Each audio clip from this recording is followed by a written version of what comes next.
Chopra education YouTube channel पर मैं हर्षय चोपड़ा आपका हार्दिक स्वागत करता हूं। मेरे प्यारे बच्चों, नीट 25 के थ्रू एमबीबीएस, बीडीएस या अन्य कोर्स में एडमिशन के लिए ऑल इंडिया रैंक जरूरी होती है। दो या दो से अधिक स्टूडेंट के मार्क्स सेम होते हैं, लेकिन ऑल इंडिया रैंक यूनिक होती है। एक स्टूडेंट को एक ही ऑल इंडिया रैंक जारी होगी।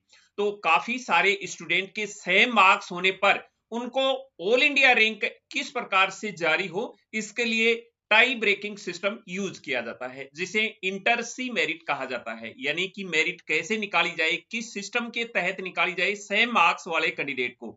जैसे इसमें आप देख रहे हैं कि 720 इसमें 17 स्टूडेंट को दिए गए हैं, यानी 1 से लेके 17 रैंक तक 720 है। अब एक रैंक किसको दी जाए, दो रैंक किसको दी जाए, तीन रैंक किसको दी जाए, तो इसके लिए इंटर सी मेरिट सिस्टम यूज किया जाता है, टाई ब्रेकिंग सिस्टम यूज किया जाता है इसमें। जैसे 716 है तो 18 रैंक दी गई है, सेम मार्क्स है 19 रैंक दी गई है, 716 को 20 रैंक दी गई है, 715 को 22 रैंक दी गई। तो मार्क्स तो इनके सेम है, लेकिन रैंक यूनिक दी गई है, अलग अलग रैंक दी गई है, इनको रैंक अलग अलग अलॉट की गई है। तो इसके लिए क्या रूल हैं, तो 2023 में कुछ रूल अलग थे, 2024 में कुछ रूल अलग थे, 2025 में इन सब रूल्स को चेंज करके ये इस बार नए रूल बनाए गए हैं। वो मैं आपको बताता हूं, ये टाई ब्रेकिंग सिस्टम के रूल क्या हैं, किस प्रकार से सेम मार्क्स वाले कैंडिडेट को रैंक अलॉट की जाती है। तो इसमें सबसे पहले मैं आपको बताऊं कि एक बार हम 2024 में क्या सिस्टम यूज किया था। दो या दो से अधिक मार्क्स वाले कैंडिडेट्स को कैसे रैंक अलॉट की थी, सेम मार्क्स वाले कैंडिडेट को ऑल इंडिया रैंक कैसे अलॉट की गई थी, यानी पहले किसको रैंक दी गई थी और बाद में किसको रैंक दी गई, क्योंकि पहले और बाद में रैंक से भी काफी फर्क पड़ता है इसमें।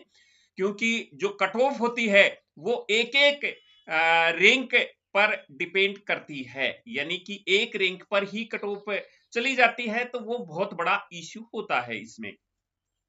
तो इसमें 2024 में बात करें हम, तो दो या दो से अधिक कैंडिडेट के अगर सेम मार्क्स, सेम परसेंटाइल हैं, सेम मार्क्स हैं, तो जिसने सबसे पहले बायोलॉजी सब्जेक्ट में मार्क्स ज्यादा गेन किए हैं, बॉटनी और जूलॉजी में, उसको पहले रैंक दी जाएगी, उसको पहले प्रेफरेंस दिया जाएगा। फिर उसके बाद में हाई मार्क्स जिसके केमिस्ट्री में है, उसको पहले रैंक दी जाएगी, और फिर फिजिक्स में है, उसको पहले रैंक दी जाएगी।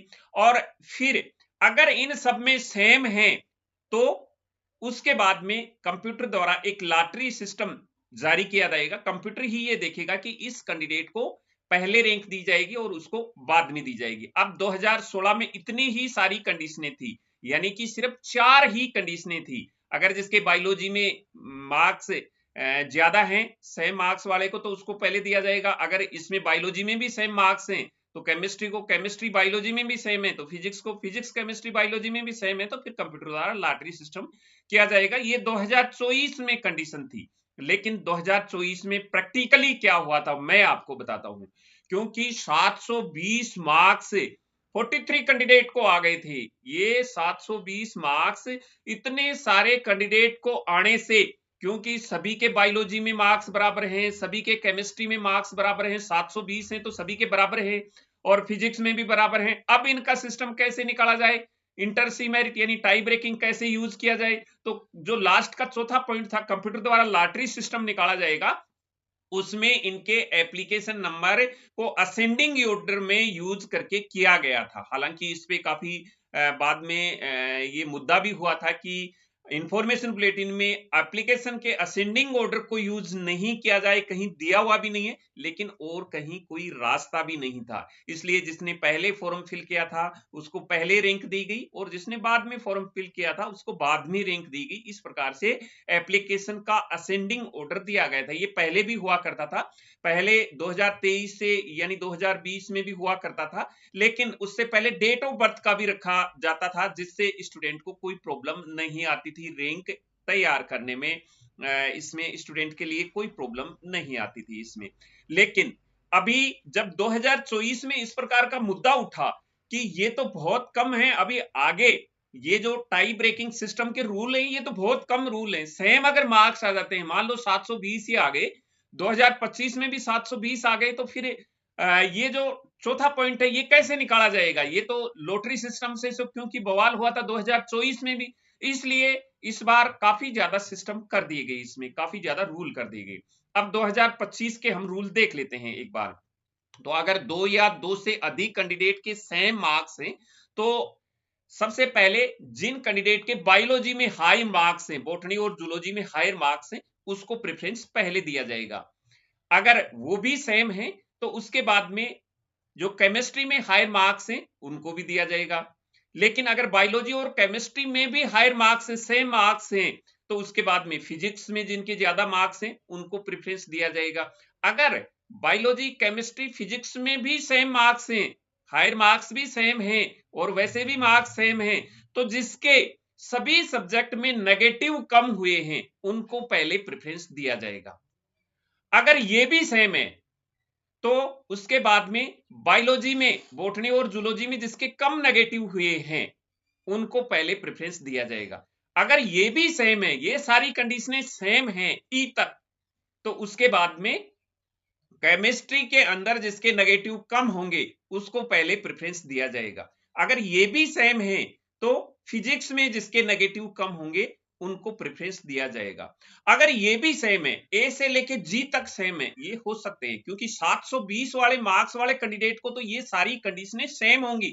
हो सकता है 2025 में भी 720 मार्क्स वाले कैंडिडेट हों, और कैंडिडेट हों तो उनका टाई ब्रेकिंग सिस्टम के लिए ये रूल तो सभी के लिए समान होंगे जी तक।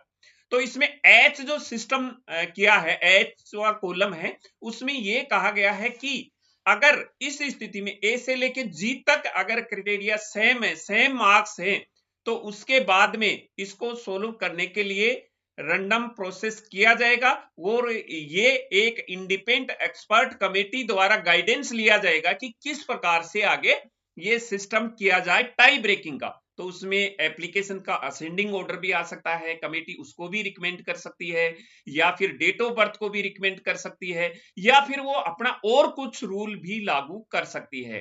तो आपको ऐसा चाहिए, हो सकता है एप्लीकेशन का असेंडिंग ऑर्डर लागू कर दिया जाए, तो आप जितना जल्दी हो सके अपना फॉर्म अप्लाई कर दें, ऐसा भी हो सकता है। मैं ये नहीं कहूंगा कि ये नहीं हो सकता, और मैं ये भी नहीं कहूंगा कि ये हो ही सकता है।